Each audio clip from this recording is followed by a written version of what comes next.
Sekarang coba kita lihat beberapa contoh soal lainnya tentang maksimum atau minimum dari fungsi dua peubah. Nah, di sini soalnya kita punya soal berikut. Jadi, kita diminta untuk menentukan jarak minimum antara titik origin atau titik 0,0,0 dengan fungsi permukaan z kuadrat sama dengan x kuadrat y tambah 4. Maksudnya itu seperti apa? Jadi kalau misalkan kita punya titik origin itu kan di sini ya. Jadi di sini titik origin. Nah, permukaannya tuh kira-kira di sini gitu. Jadi ini fungsi, anggap ini fungsi tiga peubah ya, dua peubah ya. Jadi jarak dari sini ke sini itu seberapa gitu. Jadi misalkan fungsinya seperti ini gitu, ini fungsi permukaannya, kira-kira jarak ini berapa gitu. Nah, di sini misalkan kita punya titik P X, Y, Z. Titik P itu misalkan titik di sini ya, misalkan ini titik P. Oke. Nah, jarak antara P dan titik 0,0,0 itu kan berarti jarak ini kan? Ya kan? Tapi jarak ini bisa kita hitung dengan rumus Pitagoras. Jadi kira-kira ini kan jarak ini kan bisa kita hitung dengan rumus Pitagoras.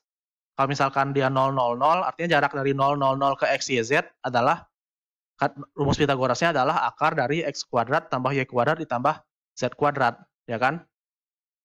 Kalau kita kuadratkan, artinya kita dapat D kuadrat sama dengan X kuadrat tambah Y kuadrat tambah Z kuadrat. Oke? Nah, kita kan mau mencari jarak minimum kan? Jarak minimum antara titik 0,0,0 dengan permukaan ini.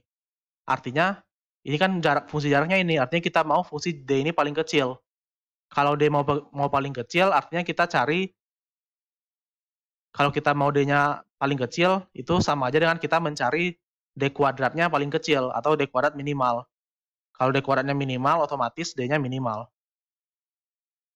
Kira-kira idenya seperti itu.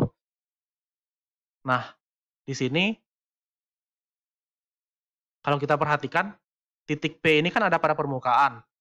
Artinya titik P ini memenuhi persamaan Z kuadrat sama dengan X kuadrat Y ditambah 4. Artinya kita bisa mensubstitusikan nilai Z kuadrat ini ke fungsi D ini gitu. Karena Z di sini sama-sama punya P. Oke, jadi bisa kita substitusikan.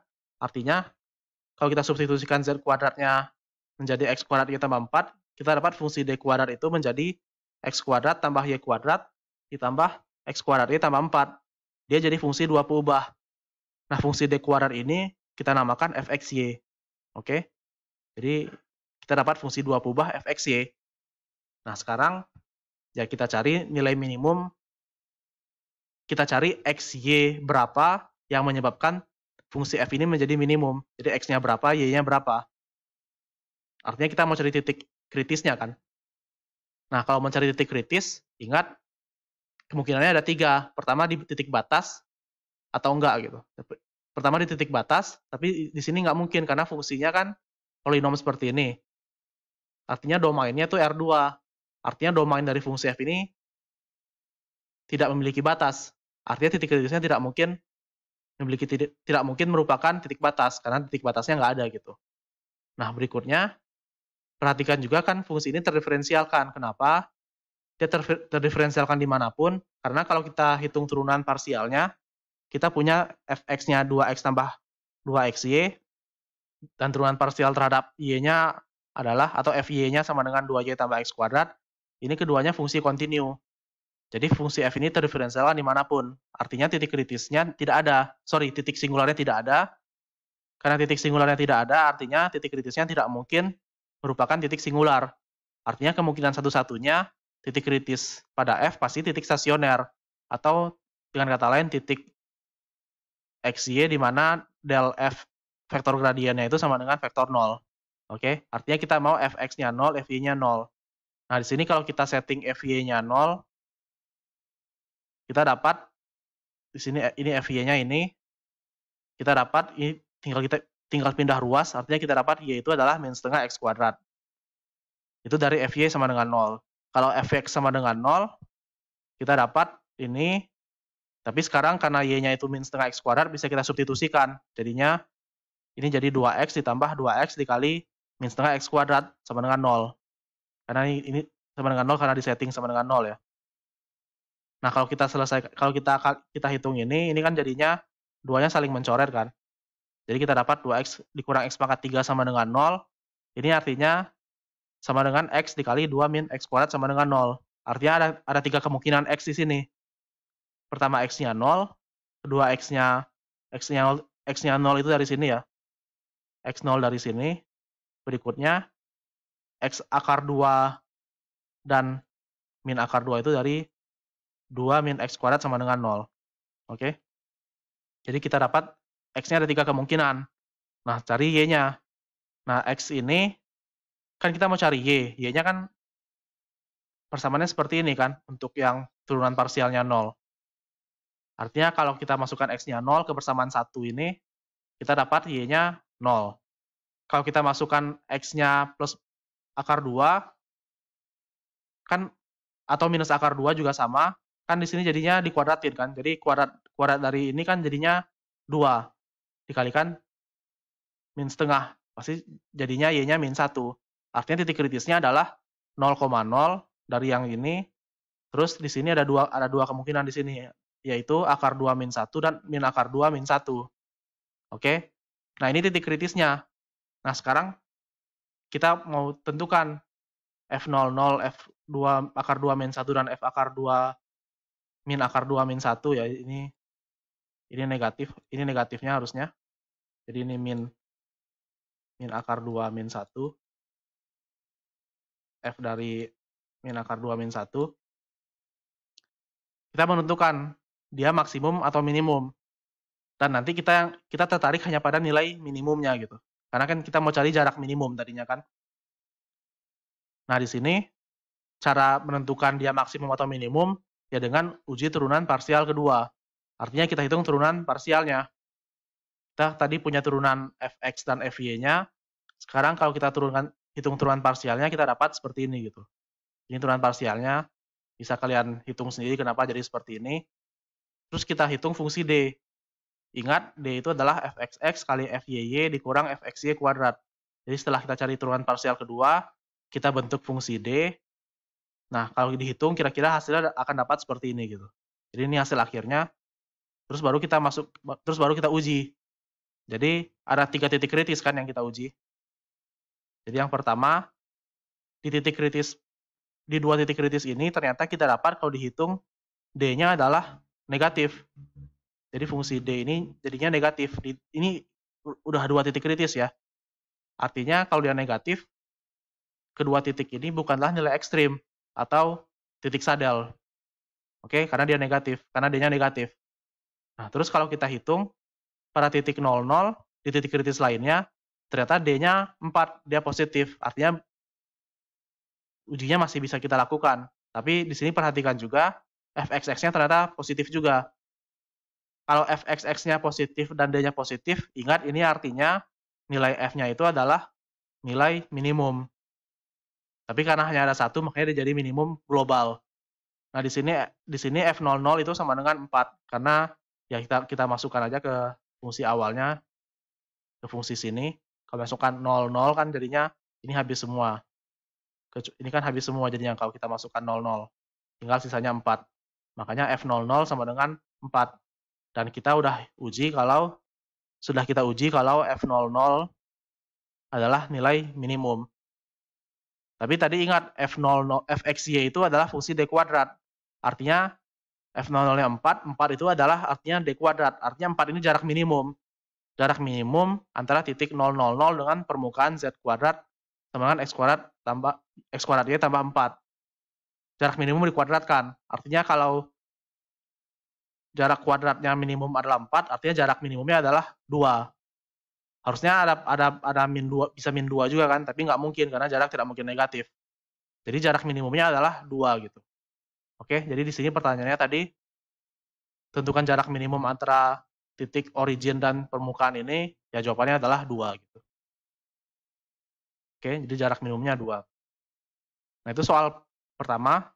Soal berikutnya, kita diminta menentukan nilai maksimum atau minimum dari fungsi ini, tapi sekarang fungsi ini domainnya bukan di bilangan R2 lagi, tapi ada batasnya. Oke, jadi di sini titik kritisnya ada pada batas. Nah, di sini petunjuknya kita diberikan, kita diminta untuk memparameterisasi df dengan menggunakan x-nya itu diganti jadi 3 cos t dan y-nya menjadi 3 sin t. Oke, nah itu petunjuknya. Jadi sekarang coba kita lihat jawabnya bagaimana. Nah, sekarang di sini kita periksa dulu turunan parsial pertama dari fungsi f. Di sini turunan fx-nya 1, fy-nya 1, dan di sini dua-duanya fungsi kontinu. Dia fungsi kontinu, artinya f ini terdiferensialkan dimanapun, dan artinya dia tidak punya titik singular. Kalau dia tidak punya titik singular, artinya titik kritisnya tidak mungkin titik singular. Tapi di sini perhatikan juga, f ini tidak punya titik stasioner. Kenapa? Karena kalau kita lihat, kan vektor gradiennya itu adalah, karena turunan parsialnya di sini 1 dan 1, maka vektor gradiennya di semua titik secara umum adalah vektor 1i tambah 1j. Artinya tidak mungkin ada titik AB yang memenuhi i tambah j sama dengan 0i tambah 0j. Kan kan nggak mungkin 1 sama dengan 0, makanya tidak mungkin ada titik AB-nya gitu. Artinya apa? Artinya di sini titik kritisnya tidak mungkin merupakan titik singular dan juga tidak mungkin merupakan titik stasioner. Artinya satu-satunya kemungkinan titik kritis ada pada titik batas. Oke, nah di sini titik batasnya domainnya diberikan. Dan di sini pada kasus ini domainnya tertutup dan terbatas. Kenapa? Ya di sini bisa kita lihat, di sini ada batasnya kan, dan dia tertutup gitu. Tertutup karena dia sama dengan. Oke. Dan kalau mau kita lebih perhatikan lagi, ini sebenarnya kan bentuknya adalah lingkaran kan. Jadi lingkaran dengan jari-jari 3 gitu. Jadi domainnya kira-kira lingkaran, titik pusatnya di 0,0, jadi daerah domainnya ada di daerah ini gitu. Jadi di dalam lingkaran dengan jari-jari 3. Nah, di sini karena dia bentuknya lingkaran, makanya kita bisa memparameterisasi fungsi x dan y itu menjadi 3 cos t dan 3 sin t gitu. Karena ini adalah lingkaran gitu. Jadi di sini bisa kita perhatikan karena df-nya daerah di dalam lingkaran x kuadrat tambah y kuadrat sama dengan 9. Lingkaran ini kita parameterisasi gitu. Jadi ini parameternya. Nah, artinya di sini yang tadinya fungsi 2 peubah, fxy ini fungsi 2 peubah, sekarang bisa kita ubah menjadi fungsi 1 peubah. Jadi x-nya kita ganti 3 cos t, y-nya jadi 3 sin t, jadi dapatnya seperti ini kan. Jadi ini 10 tambah x tambah y, tapi x dan y-nya kita ganti. Nah, ini jadi fungsi 1 peubah, bisa kita tulis jadi gt gitu. Oke, artinya kita mau mencari minimum dari gt. Mencari minimum dari fungsi 1 peubah. Jadi perhatikan t-nya di antara 0 sampai 2pi karena dia satu lingkaran penuh. Tapi mencari minimum fungsi 1 peubah udah pernah diajarkan di kalkulus 1 seharusnya.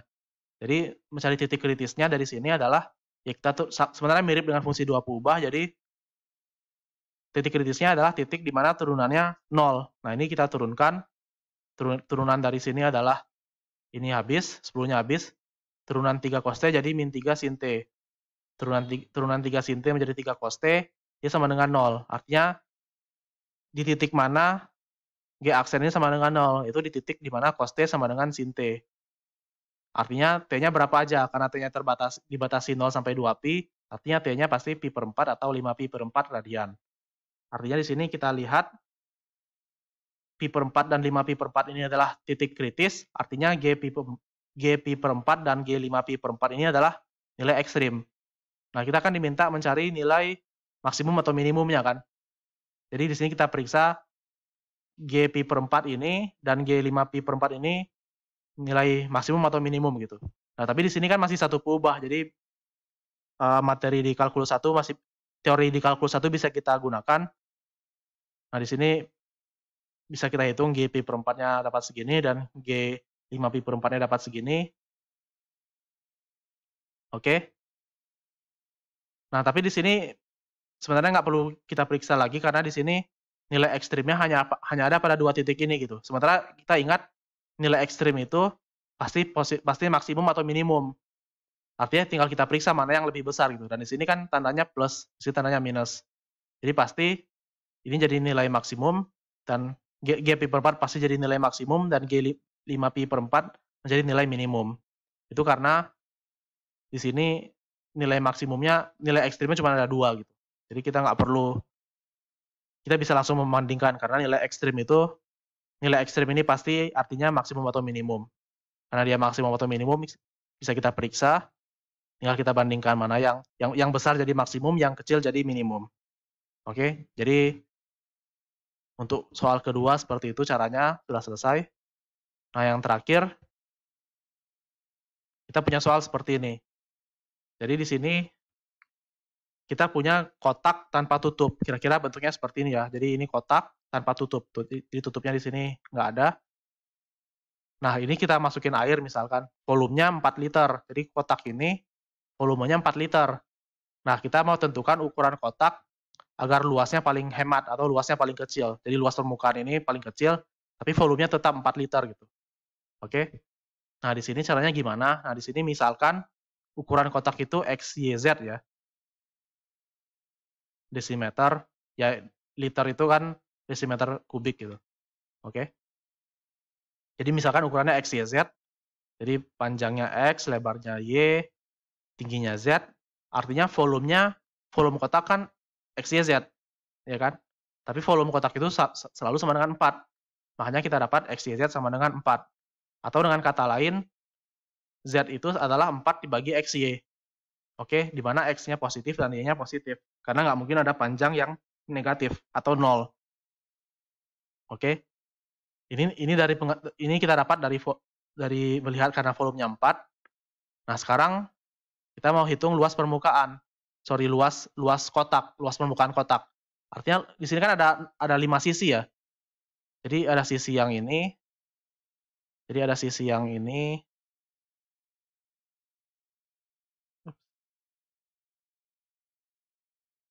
Jadi ada sisi ini terus yang berikutnya. Jadi ada 5 sisi di sini. Artinya luas tanpa tutup. Artinya yang berkurang itu adalah yang X kali Y. Karena yang X kali Y yang bagian atas ini, kan nggak ada kan. Yang bagian atas ini nggak ada. Sementara yang bagian atas ini luasnya adalah X kali Y. Artinya ada satu X kali Y yang hilang. Makanya luas kotak ini menjadi XY tambah 2XZ ditambah 2YZ. Oke. Nah, tapi Z-nya adalah 4 dibagi XY. Artinya bisa kita substitusikan Z itu sama dengan 4XY ke fungsi ini.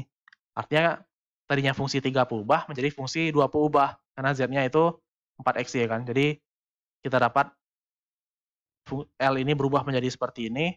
Jadi XY tambah 8 bagi Y ditambah 8 bagi X. Nah, sekarang kita mau mencari berapa X dan Y-nya sehingga luas ini minimum. Artinya kita cari titik ekstrim. Oke. Nah, di sini kita bisa lihat bahwa kita lihat dari titik stasionernya. Titik stasioner itu artinya vektor gradien dari L ini adalah vektor 0. Artinya ini turunan Fx-nya ya, Lx. Jadi ini Lx.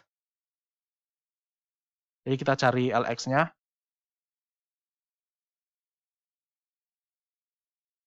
Kita cari Lx. Dan kita cari Ly. Jadi kalau kita hitung, ya pasti ini Lx-nya kan. Ini Ly-nya, dan dia harus sama dengan 0. Artinya, kalau ini sama dengan 0, kita dapat Y itu adalah 8 dibagi X kuadrat. Itu dari Lx sama dengan 0. Kalau dari Ly atau dari sini, dari yang ini, kalau kita setting jadi 0, kita juga dapat X-nya itu adalah, tapi di sini kan Y-nya udah dapat. Y-nya adalah 8 dibagi X kuadrat. Jadi kita substitusikan dulu, kemudian kita sederhanakan. Ini kita dapat X kuadrat dibagi 8X sama dengan 0. Nah, ini kalau kita faktorkan, kita dapat X kali X min 2 dikali fungsi berikut sama dengan 0. Nah, di sini perhatikan, di sini X apa aja yang menyebabkan dia jadi 0. Nah, dari sini ada 3 kemungkinan kan. Yang pertama, X-nya harus 0. Dari sini. X-nya harus 0, tapi ingat X-nya, X itu kan menunjukkan panjang balok kan. Nggak mungkin panjang itu negatif, jadi nggak mungkin dapat dari sini gitu. Berikutnya, kemungkinan yang lainnya bisa juga dapat dari sini. Jadi kita setting ini sama dengan 0. Terus X-nya berapa gitu kita cari. Tapi ternyata faktor ini fungsi definite positif, jadi nggak bisa difaktorkan lagi. Jadi ini selalu positif. Jadi nggak mungkin ada X dari sini. Artinya satu-satunya kemungkinan kita bisa mencari X adalah dari X min 2 gitu. Nah, X min 2 ini kalau ini 0, artinya X-nya adalah 2. Artinya titik kritisnya X-nya 2, X-nya 2, Y-nya berapa? Y-nya kita substitusikan ke persamaan yang ini gitu. Kalau X-nya kita masukkan 2, kita dapat Y-nya 2. Artinya kita dapat titik kritisnya adalah 22 gitu. Nah, sekarang titik kritisnya 22, artinya kita punya nilai ekstrim L22. Nah, nilai ekstrim ini harus merupakan nilai minimum global. Nah, di situ yang kita tunjukkan pakai uji turunan parsial kedua gitu. Jadi di sini kita hitung turunan parsial keduanya, semuanya dapat seperti ini. Terus kita hitung fungsi D-nya. Fungsi D itu LXX LYY dikurang LXY kuadrat. Kita dapat kira-kira seperti ini. Ini hasil akhirnya. Terus kita masukkan titik 22. Akhirnya, ya kira-kira hasil akhirnya D22. D22 kira-kira dapatnya 3. Ini positif. Tapi ingat, kalau D-nya positif, kita masih harus hitung LXX-nya. Nah, di sini kita hitung juga LXX-nya itu positif juga. Artinya D-nya positif, LXX-nya positif, artinya berdasarkan uji turunan parsial kedua, L22 itu adalah nilai minimum global, karena hanya ada satu-satunya, dia adalah satu-satunya nilai minimum. Artinya luas kotak minimumnya adalah L22. Tinggal kita hitung L22 itu, kita masukkan ke persamaan awalnya, persamaan yang ini ya. Ya tinggal kita substitusikan, artinya L22 itu adalah dapat 12 liter. 12 desimeter kuadrat. Oke. Jadi di sini jawaban dari pertanyaan ini adalah luas. Oh, kita ditanya ukuran kotak kan. Kalau ditanya ukuran kotak berarti cari X, cari Y, cari Z. Tapi X-nya kita udah dapat. X-nya 2 tadi karena ini kan minimum kan. X-nya 2, Y-nya 2, Z-nya berapa? Jadi luas minimumnya seperti ini, tapi ternyata ini belum selesai. Jadi ukuran kotaknya X-nya 2, Y-nya 2, tinggal cari Z. Tapi di sini Z-nya rumusnya seperti ini kan. Artinya ya tinggal kalau X-nya 2, Y-nya 2, artinya Z-nya ya tinggal 4 dibagi 2 kali 2. Artinya 4 dibagi 4, artinya Z-nya 1. Jadi ini ukuran kotaknya. Dan luas minimumnya adalah, tadi sudah kita hitung, adalah 12 desimeter kuadrat.